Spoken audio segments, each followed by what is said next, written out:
Assalamualaikum warahmatullahi taala wabarakatuh. Pada pagi ini kita akan tengok fenomena yang berikutnya tentang pembelauan.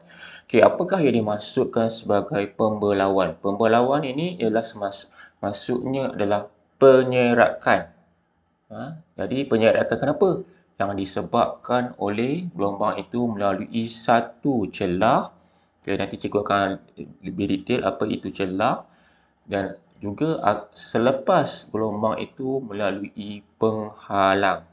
Ya, kalau awak tengok kat sini ya. Contoh kat sini, contohnya kat sini. So ini adalah muka gelombang sebelum.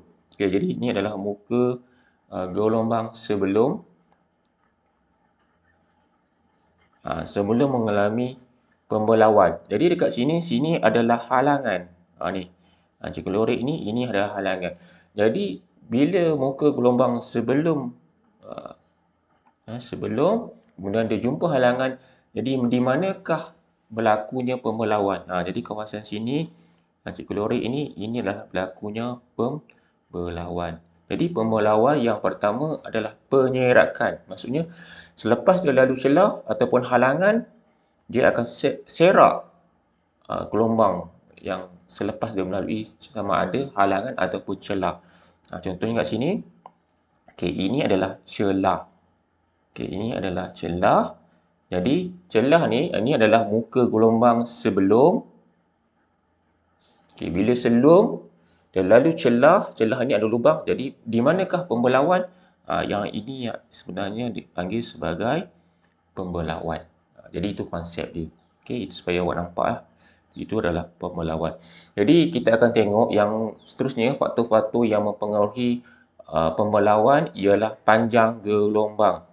Jadi kita tengok apa itu panjang gelombang. Yang kedua adalah saiz celah ataupun halangan.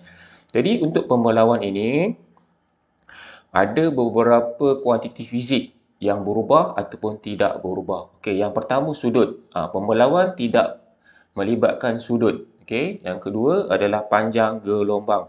Jadi panjang gelombang sebelum dibelaukan sama dengan panjang gelombang selepas dibelaukan. Sama juga frekuensi. Frekuensi gelombang sebelum dibelaukan sama dengan gelombang selepas dibelaukan.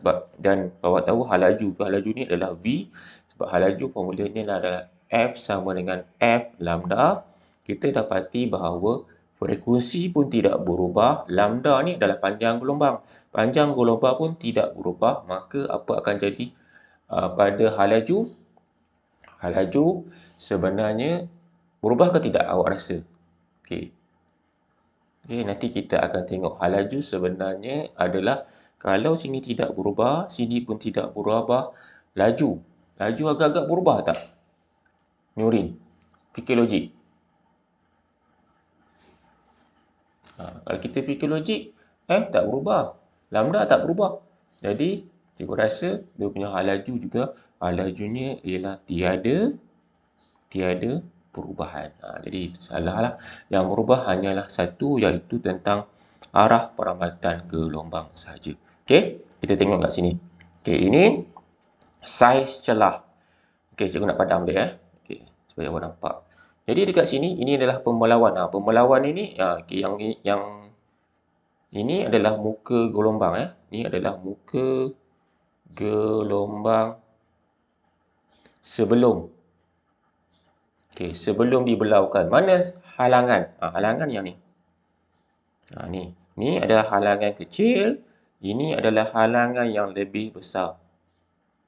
Cikgu lorek ni. Apa yang kita dapati di sini ialah apabila gelombang itu melalui selah yang kecil, apa akan menjadi pada pembelauan? Kat mana pembelauan? Ini. Ini penampak pembelauan. Jadi pembelauan kat sini ni. Lebih banyak ataupun dipanggil sebagai lebih ketara berbanding yang kalau besar di mana pembelauannya? Pembelauan kat sini. Nampak kan kecil kat situ.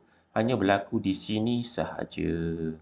Jadi kat sini dipanggil sebagai kurang ketara. Maksudnya tidak banyak gelombang yang diserakkan apabila dia melanggar halangan yang besar. Jadi mendapat lambda macam mana? Lambda kat sini. Ini adalah lambda. Jadi untuk lambda sebelum dan selepas bila awak lukis, pastikan dia sama. Sama juga kat sini. Yang ni lambda sebelum dengan lambda selepas adalah sama. Okey, yang ini anak panah apa? Yang ini.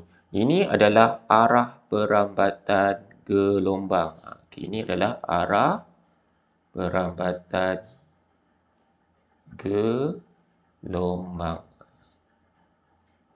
Jadi arah perambatan yang berubah untuk pembelawan hanyalah arah perambatan gelombang sahaja. Seolah-olah gelombang itu berfokus. Okey. Yang kat sini yang hijau ni ini adalah arah perambatan gelombang. Jadi awak ingat kalau untuk pembelawan yang berubah hanya satu saja iaitu arah perambatan gelombang. Lambda frekuensi sama. Velocity sama. Okey, kita tengok celah. Okey, ini faktor kedua. Juga apabila cuba padam balik supaya awak nampak.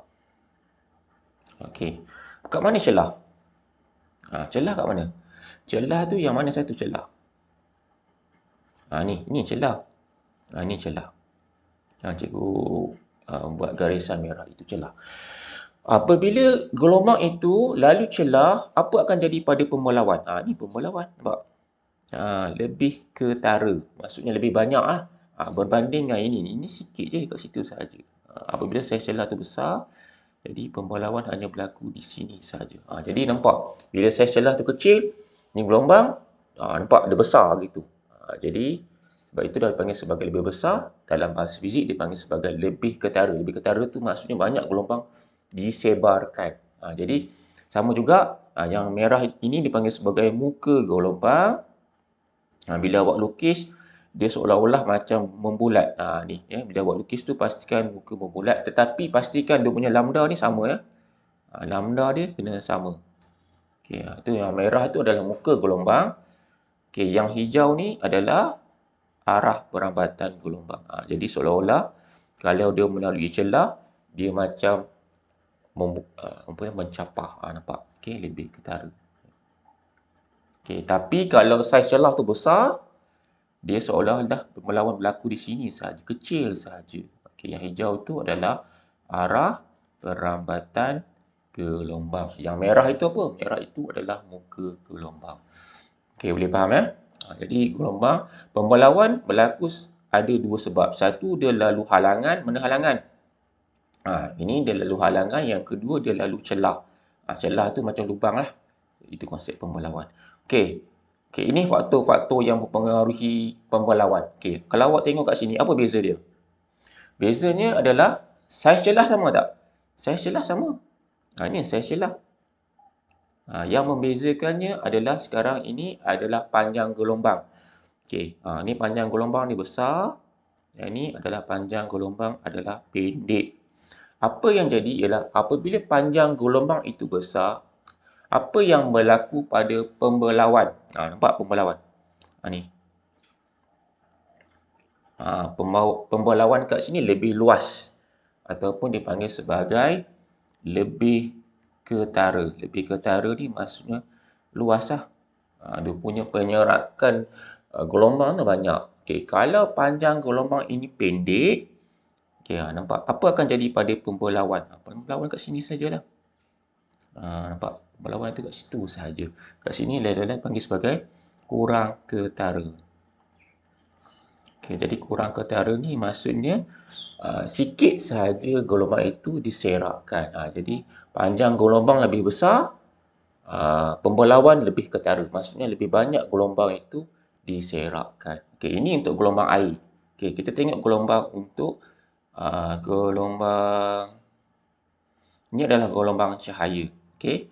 Okey, apa beza kat sini? Ini beza kat sini ialah cuba padam dia supaya awak nampak. Beza kat sini adalah panjang gelombang. Okey, awak tahu cahaya yang awak nampak putih itu, yang awak nampak macam kuning, putih matahari itu adalah 7 colours. Okey, 7 colours ni kalau awak campur tu warna pelangi lah. Jadi awak catat tu baik ya.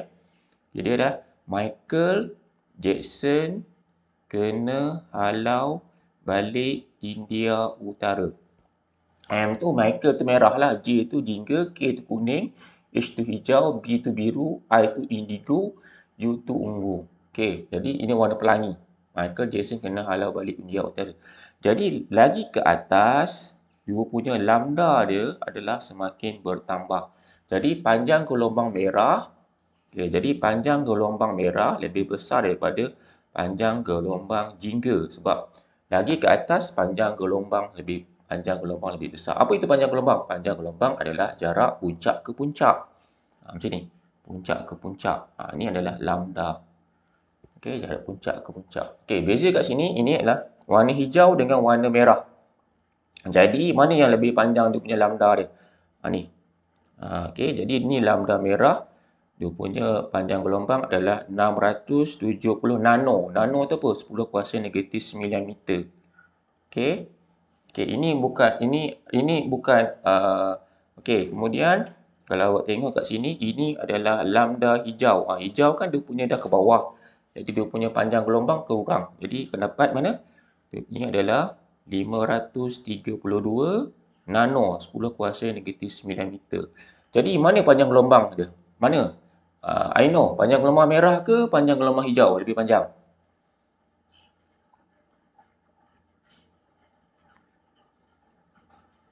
I know.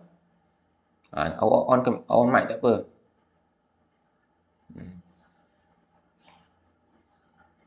Nurin? Okey, bagus I know. Okey, awak on mic tak apa. Cepat sikit Jadi, panjang gelombang merah lebih panjang.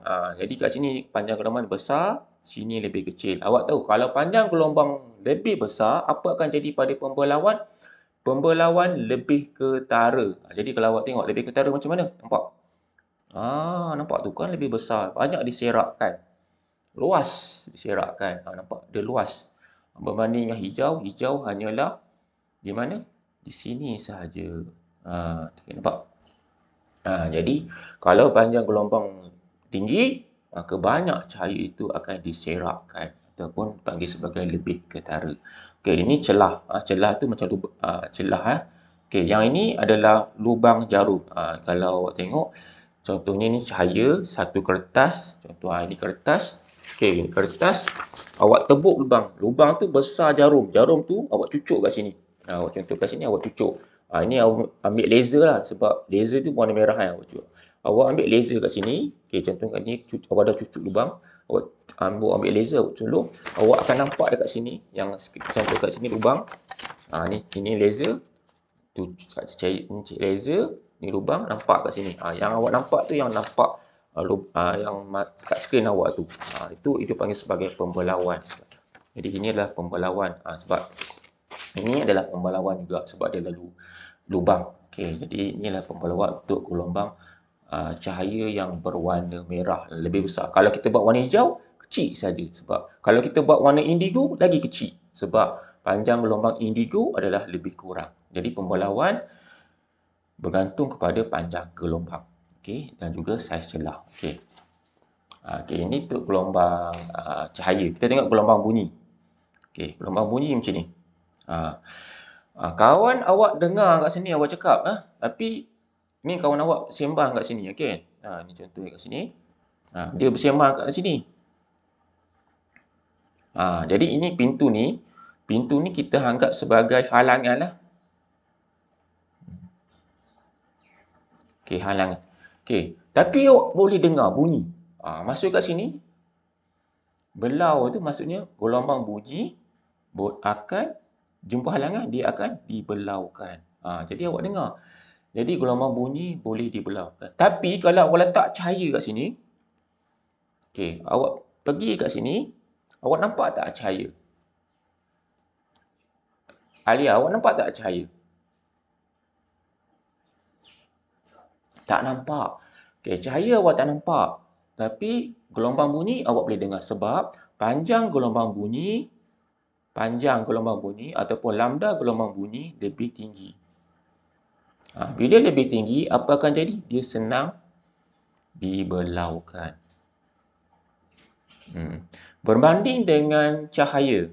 Cahaya ini, dia punya panjang gelombang dia sangat pendek macam ni. Jadi kalau cahaya, Dia pendek. Pendek. Panjang gelombang sangat kecil, jadi dia sukar dibelaukan.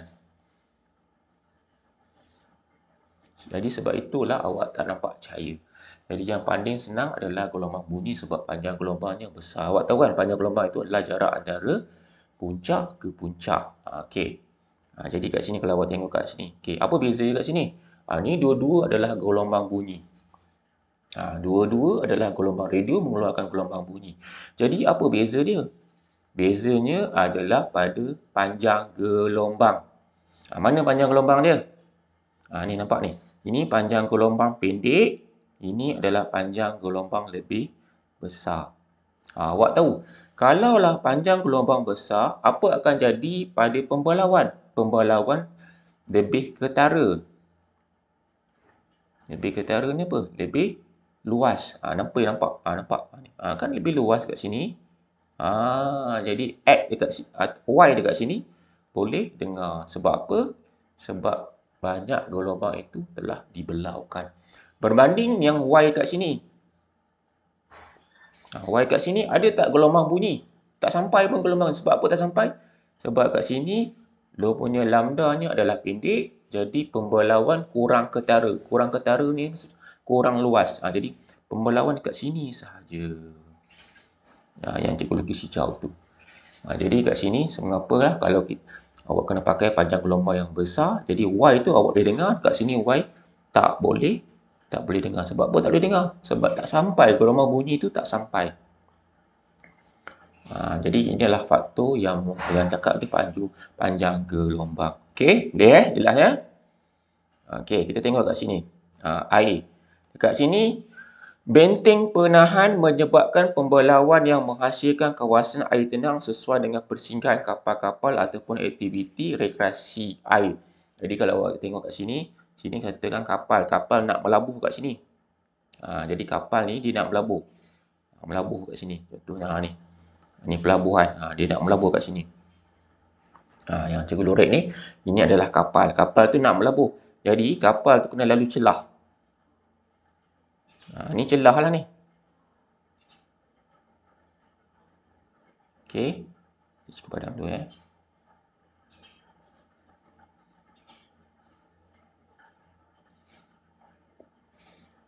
Mana celah? Mana celah? Inilah celah. Okey, itulah celah. Jadi bila lalu celah, apa akan jadi? Akan berlaku apa? Pembelauan. Kat mana berlaku pembelauan? Kat mana berlaku pembelauan? Kat sini berlaku pembelauan. Sebab ini gelombang air. Bila kat sini, dia akan berlaku pembelauan. Jadi kalau ombak tu, kalau cikgu potong dekat kawasan ni, ombak ni tinggi. Macam tu. Ni ombak kalau cikgu potong, ini dipanggil sebagai ombak lah ataupun dipanggil bahasa mudahnya, bahasa fiziknya adalah amplitude, ketinggian ombak. Jadi bila gelombang air tu lalu celah, apa akan jadi pada ombak? Ombak dekat sini, kalau cikgu ombak tu, cikgu potong, ombak kat sini dia lebih, amplitude-nya kat sini semakin rendah. Dekat sini, dia punya amplitude-nya semakin rendah. Jadi ketinggian ombak rendah, jadi apa akan jadi pada tenaga? Tenaga kat sini adalah kurang. Jadi bila tenaga kurang, kapal tu boleh melabuh lah sebab ombak tu tenang saja. Jadi mengapa itu dipanggil, kalau awak tak percaya, awak pergi pelabuhan, mesti ada celah. Sebab apa nak berlaku celah? Sebab kita nak berlaku pembelauan. Okey, boleh faham ya? Jadi celah menyebabkan berlaku pembelauan. Okey, ini untuk gelombang air. Kemudian cahaya, kalau awak ada ATM card, awak dapati kalau ATM card kat belakang itu ada gambar burung. Kalau awak tengok kat sini, cahaya kalau melalui gambar hologram ini, dia akan mengalami pembelauan. Okey, pembelauan sebab apa? Sebab pada gambar burung-burung itu ada lubang-lubang kecil. Jadi menyebabkan ada warna-warna yang tertentu. Ini menyebabkan berlakunya pembelauan. Awak tahu cahaya kalau dia lalu celah, dekat sini dia akan menyebabkan pembelauan. Pembelauan tu apa? Penyerakan. Okey. Bunyi juga sama juga. Kalau awak tengok gajah. Okey, gajah ini adalah gelombang infrasonik. Infrasonik ini adalah frekuensi yang sangat rendah dan juga panjang gelombang lebih besar. Jadi kalau awak tahu, maksudnya kat sini, kalau gajah ni, dia menghasilkan panjang gelombang yang sangat panjang gelombang yang sangat besar. Puncak ke puncak dia besar. Jadi apa akan jadi pada pembelawan? Mudah ke susah? Ini. On mic ni, tak payah cakap, tak payah tulis. Gajah ni menghasilkan gelombang infrasonik, maksudnya panjang gelombang puncak ke puncak besar. Cikgu tanya, pembelawan mudah berlaku ke susah berlaku kalau panjang gelombang tu tinggi?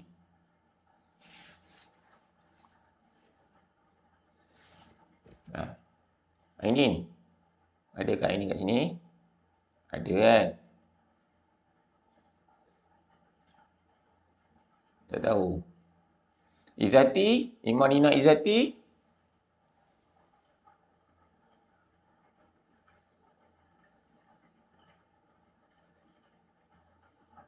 Pun tak tahu. Senyap je. Akmal, on mic, Mal.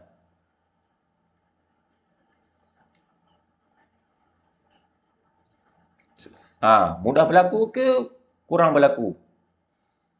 Bagus, Mal. Bagus. Sebab gajah ni menghasilkan infrasonik. Maksudnya panjang gelombang besar, jadi pembelawan mudah berlaku. Apa pembelawan? Penyerakan. Jadi gelombang tu banyak, dia berserak lebih jauh. Jadi kawan-kawan dia boleh dengar lah. Sebab dia masih berlaku pembelawan. Okey, boleh? Bagus, Mal. Okey, kita tengok kat sini. Dekat sini, Ifat, cuba baca Ifat latihan ni. Okey, cikgu baca ya. Ifat. Rajah menunjukkan pandangan dari atas sebuah bot berdekatan benteng penahan. Okey, benteng penahan. Bot tersebut mengalami kerosakan. Sebab apa kerosakan? Sebab gelombang ni, ni gelombang air. Gelombang air ni kena bot.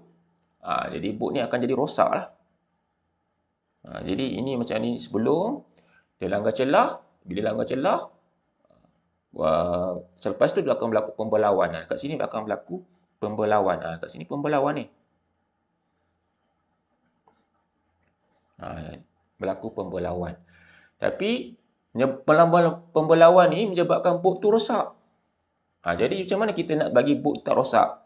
Okey. Jadi agak-agak lah kita nak pakai saiz celah ni. Ni yang ni panggil saiz ni panggil celah. Nak pakai saiz celah kecil ke nak pakai saiz celah besar? Okey, Imran. Awak rasa nak pakai saiz celah tu kita nak tingkatkan ke kita nak kurangkan? On mic. Kita tak nak bot tu rosak. Imran? Nak besar ke nak kecil? Bagus, Imran. Bagus. Jadi, apabila saiz celah ini kita besarkan kat sini. Okey, contoh kat sini kita besarkan. Okey. Apa akan jadi pada pembelawan? Pembelawan kurang ketara. Jadi, kurang ketara maksudnya kat sini. Kita lukis, cikgu lukis. Ni muka gelombang sebelum. Ni sebelum, muka gelombang sebelum. 3 cikgu lukis. Jadi, pembelawan hanya berlaku di sini sahaja. Bot kat mana? Bot kat sini. Ini bot. Jadi bot rosak tak? Bot tak rosak lah. Sebab dia tak kena gelombang air tu. Jadi saiz celah, mana saiz celah? Jadi kat sini saiz celah kena besarkan. Bagus Imran, bagus. Okey, bagus. Jadi itulah dia tentang pembelawan gelombang. Jadi ini adalah fenomena yang seterusnya adalah tentang pembelawan gelombang.